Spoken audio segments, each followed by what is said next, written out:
Good afternoon, or depending on where you're tuning in from, good morning or good evening. So I'm Richard Ashworth. I'm the president and CEO of Tivity Health. We provide solutions at scale to advance consumer health improvement, nutrition, fitness, and social engagement. We're a publicly traded company and we touch millions of consumers through our portfolio of brands. One of those brands is Silver Sneakers, where we bring fitness and social connection to over 16 million eligible Medicare Advantage members, and we're constantly exploring opportunities for improving health and wellness, especially for older Americans and underserved populations. It is an absolute pleasure to join this important virtual conversation today. I appreciate the Better Medicare Alliance's leadership in supporting Medicare Advantage, especially when it comes to advocating for sound public policy. Like all of us, I believe that seniors and people with disabilities deserve the highest quality health care.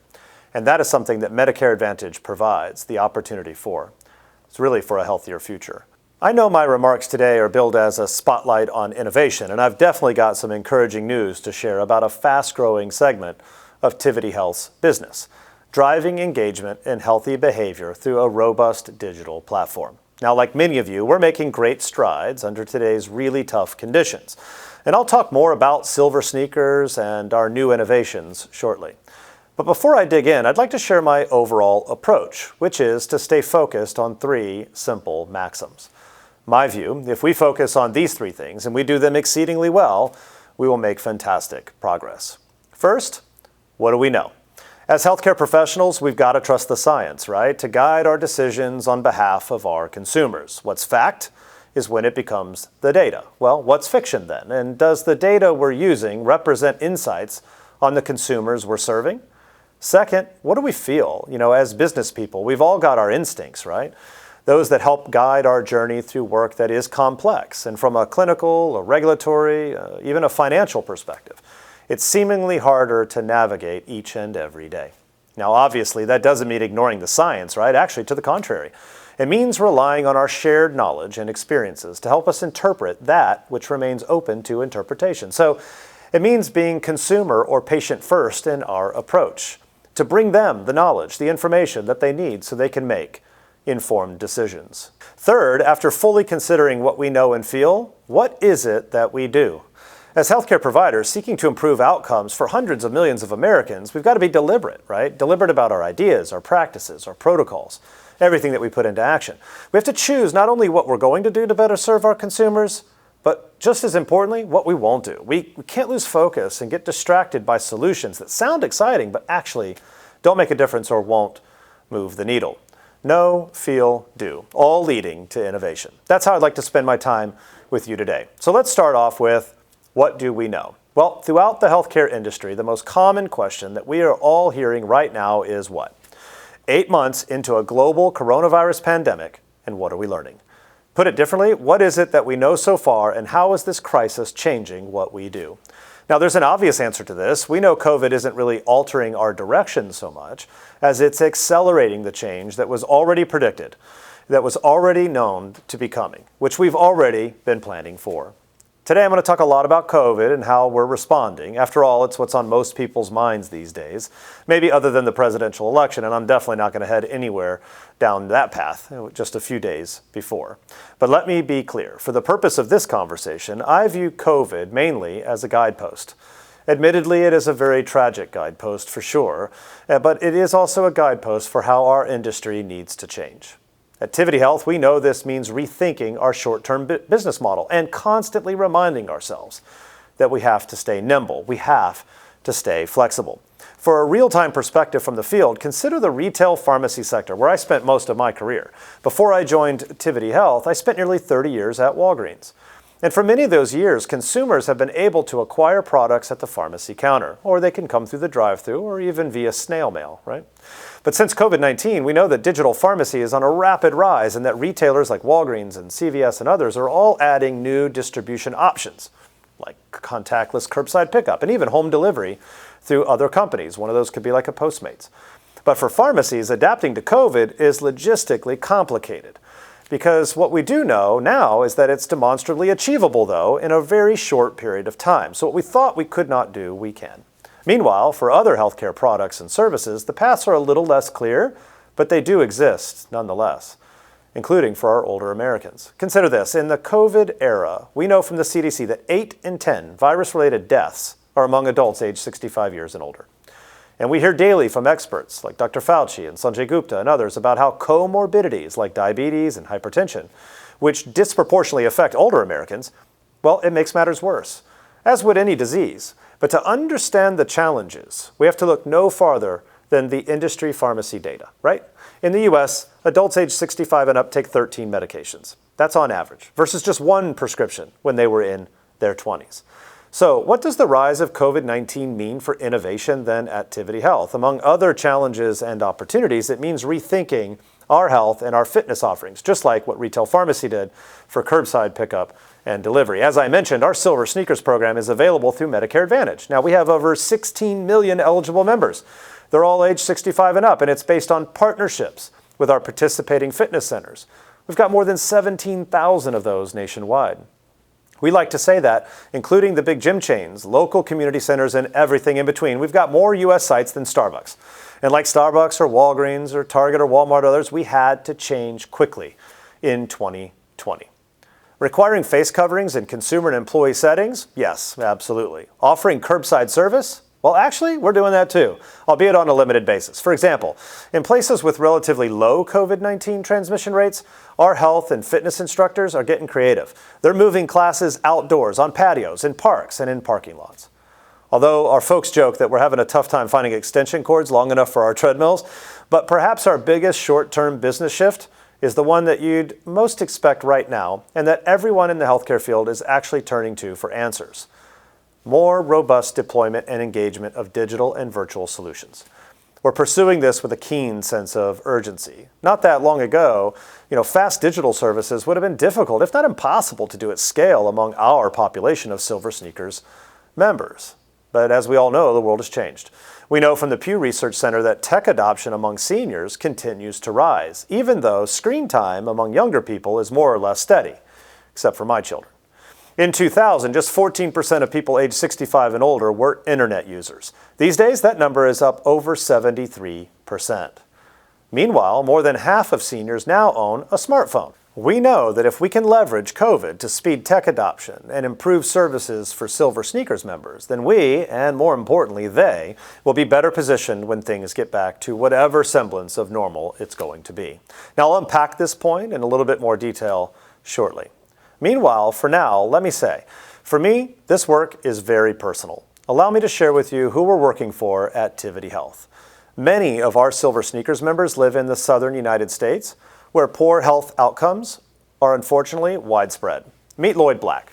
He's a member from Mobile, Alabama, beautiful part of the world down by the water. Lloyd is a retired high school principal who gave selflessly to his students over the years. Now, we've got an opportunity to give back to him. Lloyd is 92 years old, and he works out at Anytime Fitness. Now, he started working out at age 90.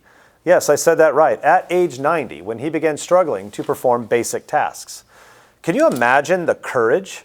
I mean, I know people half of Lloyd's age, you know them too, don't have the discipline to get to the gym. But I believe that if Lloyd can do it, then we owe it to him, and every senior, to do everything we can to help them take ownership in improving their own health outcomes, no matter the age. This is a good place for me to move to my next point. What we feel. So like many of you, I'm a student of history, and history tells us that smart organizations use these tough times to get ready for the better times, right? Like right now, I feel like it's never been more important for us to maintain this historical perspective, especially in healthcare. During the Great Recession, we saw old-line economic mainstays like the automotive and energy sectors rethink everything. Frankly, a big part of it was out of necessity. They didn't have a choice. For example, 2 car companies, Chrysler and General Motors, they had to reinvent themselves or risk disappearing altogether. Back then, the healthcare industry budged, but really only a little. So in this current environment, we don't yet know whether COVID will lead to the kind of lasting change we need beyond a new vaccine and maybe new therapeutics. But instinctively, I feel like we might be at the precipice of a real innovation if we stay true to what our core missions are. The reality is, during the times of extreme crisis, it's easy for companies and consumers to get distracted by bright, shiny objects that may not represent real solutions at all. Healthcare is especially susceptible to this, particularly with the accelerated rate of M&A that we have seen over the past few years. And there's been a huge proliferation of startups as well. Now, some of these are fantastic, but some of them don't really make the difference we're looking for. Also, during times of crisis and upheaval, it's easy to get fooled, right? Thinking, hey, it's just never going to get back to normal. It's harder to stay focused and to not lose sight of where we were heading before this pandemic began. Remember when 9/11 happened? For a while, we struggled with collective national mourning, and we understandably looked inward as a society. I'm sure all of you remember exactly where you were when that happened. Many people thought, well, we're never going to fly again. But within a few months, the airlines adapted. The airports and the federal government adapted. Travelers like you and me, we adapted. And soon we flew again, actually in record numbers. Right now, I hope that, or at least I feel like, we'll eventually see something similar with COVID-19. While we don't know how protracted this public health crisis will be or how pronounced the economic recovery will be, I do believe we will return to our way of life. I suspect many of you feel the same way, and successful companies and policymakers have experience seeing into the future. In the short term, we've still got businesses to run and customers to serve, but if we can somehow use this unprecedented event to better define who we are and what we do, then let's seize on that. Let's take advantage of that opportunity. Again, speaking of the customers we serve, I'd like you to meet Betty Henson. She's from Harrison, Arkansas. Now, Betty is another one of our Tivity Health Silver Sneakers members, and she was determined to take control of and improve her own health outcomes. At 81 years old, she lost more than 100 pounds, simply by increasing her physical activity. And she's now got a good bill of health from her physician. She's an inspiration to all of us at Tivity Health as we power through COVID and stay focused on our core mission of promoting improved health and wellness for Americans of all ages and all conditions. This brings me to my final point. What we do. To recap, we've covered what we know. COVID is moving us farther and faster down paths that we were already traveling. We've also talked about how we feel the world will get back to normal and we can't lose sight of long-standing commitments to our customers. But now, looking ahead, let's talk about what we do. At Tivity Health, we're doing a lot right now. Mainly, we're expediting digital delivery with Silver Sneakers, offering live online classes and workshops as well as on-demand videos. On the fitness side, that means everything from cardio workouts to yoga. On the wellness side, that means everything from better nutrition to stress management. Prior to COVID, none of our Silver Sneakers members, zero, had participated in a Silver Sneakers live virtual class. Why? We didn't have any. Now, within just a few months, more than 300,000 members have joined us online. This pivot to digital has been a part of my focus since joining Tivity Health as CEO in June. Like other healthcare providers, we're showing that change can, in fact, happen in short order. What I like, though, is that we're staying faithful to our core mission. This work is aligned with Tivity Health's pre-COVID business model, including our focus on addressing social determinants of health. Problems like loneliness and isolation, which were already a crisis among seniors before, is now exacerbated. For example, seniors who are socially isolated account for $134 more per month in Medicare cost than those who are socially connected, which adds up to more than $1,600 per year for every MA member who is isolated. If you total it up across the country, $6.7 billion annually. Tragically, those affected by poor social determinants like isolation run nearly 30% higher risk of premature death. Real numbers representing real opportunities for improving real health outcomes. On the surface, you might assume that this is a priority that gets tabled during COVID-19. Can't really host social gatherings for seniors in the midst of this, right? Wrong. We actually can. We're innovating, and we're working with partners to help seniors connect. Right now, we're conducting a pilot in California through Silver Sneakers Connect to provide a virtual social gathering for seniors. We've got book clubs, cooking classes, game nights, and much, much more. It will take work to drive engagements in these opportunities for sure, but that is what we know how to do here at Tivity Health. Today, more than ever, we need to double down on addressing social isolation and loneliness, and we need to work together to do it. Now, obviously, digital engagement isn't going to be the panacea, but the future of physical and digital is real. There's no substitute for in-person engagement. I get that, but technology can help us to realize more potential. We've also accelerated our consumer research during the pandemic to ensure that we understand our members, what they know, what they feel, and what they're doing. This was a daily priority at Walgreens, as it is for many retailers. But we now know this, and we need this in healthcare. We're surveying our members regularly, many surveys, to ensure we're meeting their needs today and preparing to meet their needs in the future. With our Silver Sneakers Pulse surveys, we've learned that coronavirus continues to have a profound effect on seniors in terms of lifestyle changes. They're experiencing more fear and anxiety than normal. They miss their routines, families, and friends, just like we do, and they continue to be physically active, and they're using more technology than you might imagine. We've even surveyed them about the vaccine. While more than 80% plan to get a flu shot, most seniors say they're not going to get a COVID-19 vaccine when it becomes available on that day. They want to kind of wait and see a little bit. Their attitude is one of just wanting to make sure.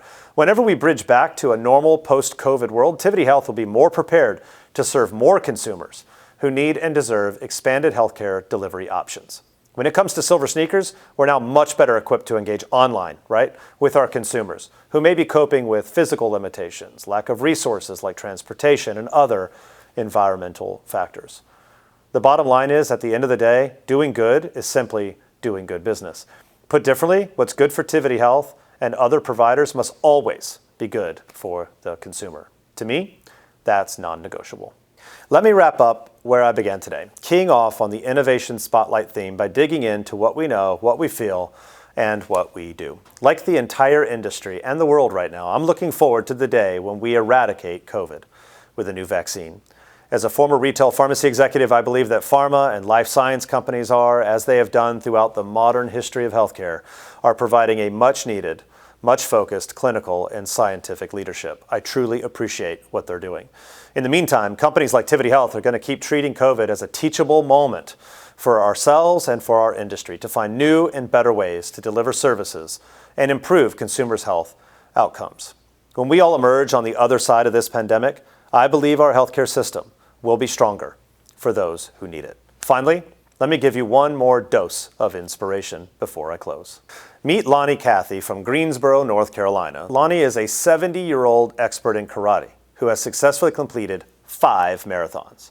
Lonnie works out for 90 minutes a day to manage his diabetes, and like Lloyd Black and Betty Henson and the 16 million other Silver Sneakers members in America, Lonnie is who we're working for at Tivity Health each and every day. It is an absolute pleasure to share my thoughts and ideas with you today and to highlight the people we serve. Thanks again to the Better Medicare Alliance for creating the time and space for this very important discussion. Now I look forward to the work ahead.